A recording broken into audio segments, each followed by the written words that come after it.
My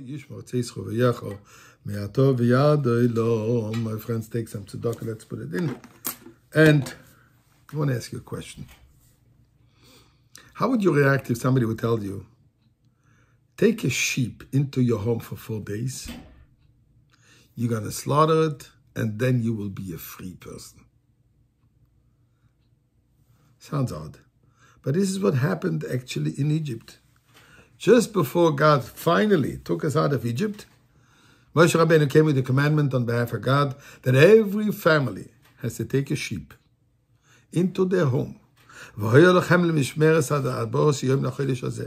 You should keep them for inspection until the 14th day of this month, the month of Nisan. And then you should slaughter it, the entire Jewish community, in the afternoon. Rashi asks the obvious question. What's the whole idea of the Korban Pesach? And why waiting for 4 days? In later years, when we were supposed to do the Paschal Lamb, we didn't have to keep the sheep in the house for 4 days. You go to the store, buy a sheep, or wherever you buy sheep. You went to the Bet HaMikdash, to the temple, and you offered the sacrifice. Says Rashi the following. He quotes Rab Masya ben Charish. Says, the verse says, Ve'ever olayich ve'erich. We say it actually in the God of Pesach. God says, I passed amongst you. And I realized that this is the moment of love. Meaning, the time has come for me to fulfill my promise to your grandfather, Avraham, that I will take you out of Egypt. And that was the moment that I realized I must do it. But said God, I had an issue. You had no commandments. You weren't worthy to be taken out. You were completely assimilated. So therefore, says God, I gave you the 2 bloody, so to say, mitzvahs. Circumcision, and they all circumcised themselves that night. And the Paschal Lamb. Keeping it for 4 days to show your commitment that although this is an Egyptian idol, you're ready to do it, even running the risk of having your master's wrath on you.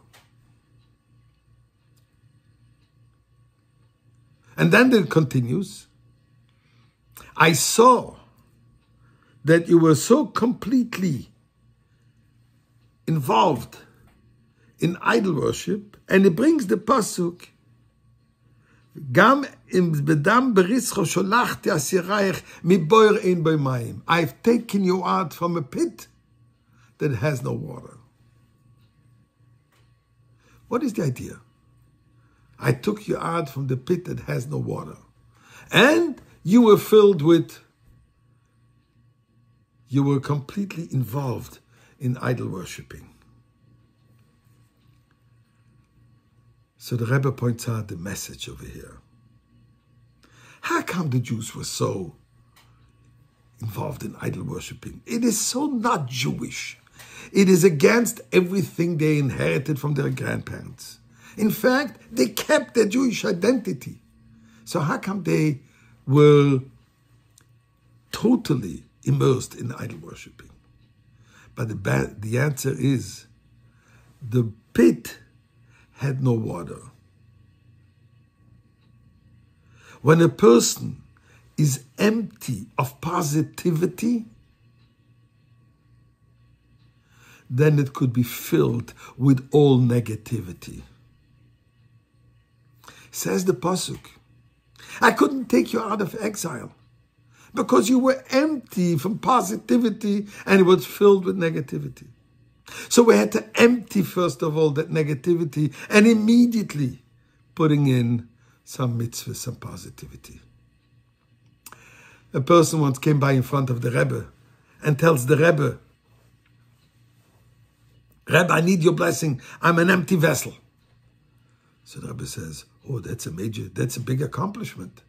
Because if you would be, first of all, filled with wrongdoings, with negativity, first we have to empty it, clean it out, and then start putting in positivity. At this moment, you're already empty, half of your job is done. So we have to make sure never to leave an empty mind, never to leave within ourselves an empty pit, because it will be filled naturally with negativity. That's what the Torah tells us. They needed to fill their emptiness with the mitzvahs of circumcision, the mitzvah of Paschal Lamb, ready to give blood, so to say. Sacrifice yourself for God. And that's how, yes, we win freedom. So don't have to go take your sheep into your home. Just make sure that your home is filled with positive mitzvahs. And this way, we will fill the entire world with mitzvahs and bring about the imminent redemption.